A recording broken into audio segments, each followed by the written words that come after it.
Bayangkan sebuah negeri yang memanjang di tepi dunia.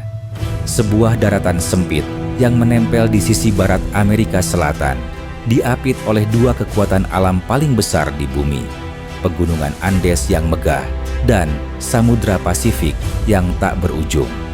Inilah Chile, negeri yang panjang dan tenang, tempat di mana kehidupan berjalan mengikuti irama alam.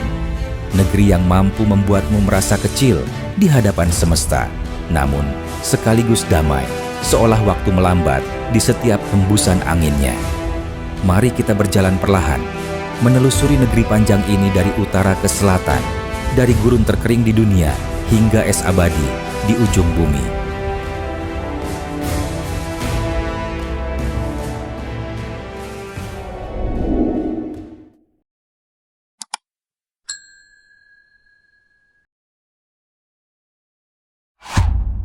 Chile bukan negara seperti kebanyakan.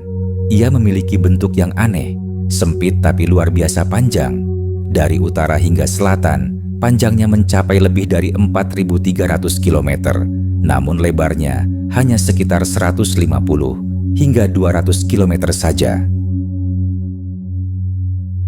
Bentuk inilah yang menjadikan Chile unik dalam segala hal, iklim, alam, bahkan cara hidup masyarakatnya. Di utara, Chile berbatasan dengan Peru, di timur dengan Bolivia dan Argentina, sementara di barat terbentang luas Samudra Pasifik yang biru dan dalam. Dan di ujung selatan, tanahnya hampir menyentuh benua Antartika. Dari pandangan satelit, Chile tampak seperti jalur sempit yang memisahkan dua dunia, gunung dan laut, dingin dan panas, kehidupan dan keheningan.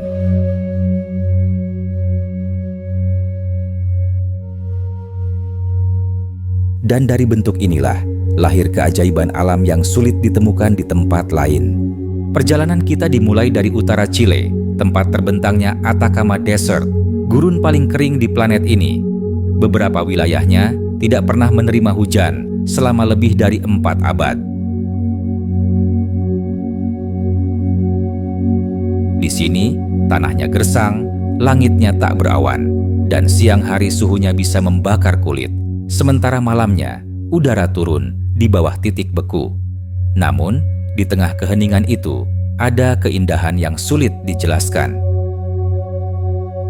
Permukaan garam putih memantulkan langit biru muda. Dan di kejauhan, gunung berapi menjulang tinggi, meninggalkan siluet hitam di bawah sinar matahari senja. Atacama juga menjadi tempat terbaik di dunia untuk mengamati bintang. Langitnya yang jernih dan bebas polusi cahaya menjadikannya rumah bagi teleskop-teleskop terbesar di dunia, seperti ALMA Observatory, mata raksasa manusia yang menatap jauh ke kedalaman alam semesta.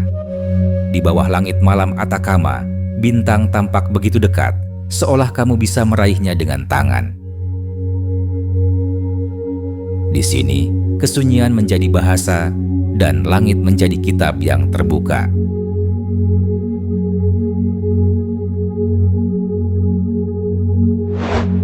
Meninggalkan gurun, kita memasuki wilayah pegunungan yang mendominasi seluruh negeri. Andes adalah salah satu rangkaian pegunungan terpanjang di dunia, membentang sejauh 7.000 km melintasi benua Amerika Selatan dan menjadi tulang punggung bagi Chile. Di Chile, Andes menghadirkan lebih dari 1.000 puncak. Banyak di antaranya adalah gunung berapi aktif. Salah satunya, Ojos del Salado, adalah gunung berapi tertinggi di dunia, menjulang hingga hampir 6.900 meter di atas permukaan laut.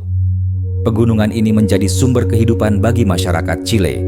Salju di puncaknya mencair, mengalir menjadi sungai yang menghidupi lembah, menyuburkan tanah, dan memberi air bagi perkebunan anggur yang luas.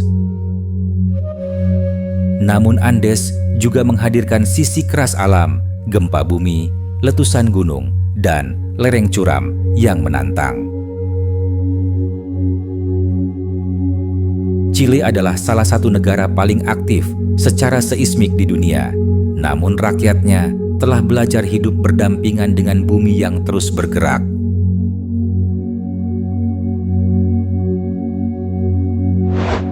Di tengah negeri ini terbentang wilayah Central Valley, sebuah lembah hijau yang menjadi jantung kehidupan Chile.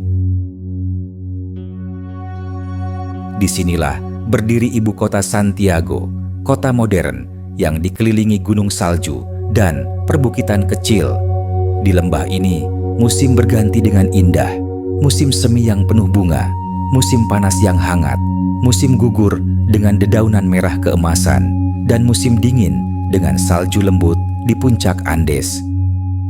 Santiago adalah tempat di mana alam dan modernitas berpadu dengan tenang.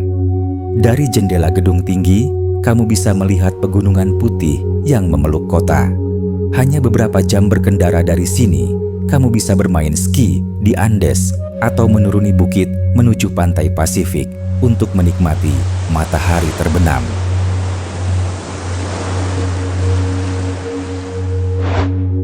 Semakin ke selatan kita melangkah, alam Chile berubah menjadi simfoni hijau dan biru. Inilah Patagonia. Wilayah liar yang luas, sunyi, dan indah tak terlukiskan. Gunung batu menjulang dengan puncak tajam seperti menara, gletser biru abadi merayap perlahan menuju danau, dan angin selatan berhembus membawa aroma dingin dari Antartika. Disinilah berdiri Torres del Paine National Park, tempat menara granit raksasa menjadi simbol kekuatan alam Chile. Fauna liar hidup bebas di sini, guanaco, rea, puma, dan burung condor Andes yang terbang megah di langit luas.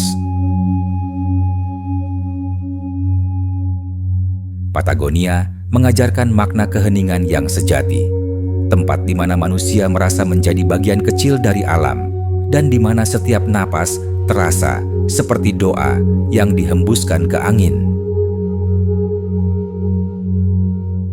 Di tengah luasnya Samudra Pasifik, sekitar 3.700 km dari daratan utama, terdapat Pulau Pascha, Easter Island, atau Rapa Nui.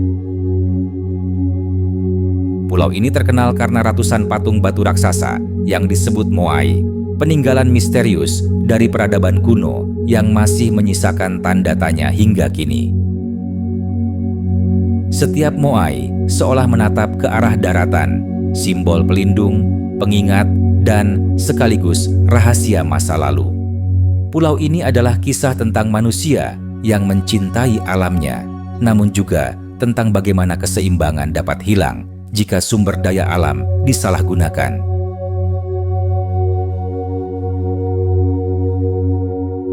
Selain itu, ada Kepulauan Juan Fernandez yang menginspirasi kisah Robinson Crusoe. Dan di perairan selatan, penguin, paus, dan singa laut hidup berdampingan dalam perairan biru dingin yang masih murni.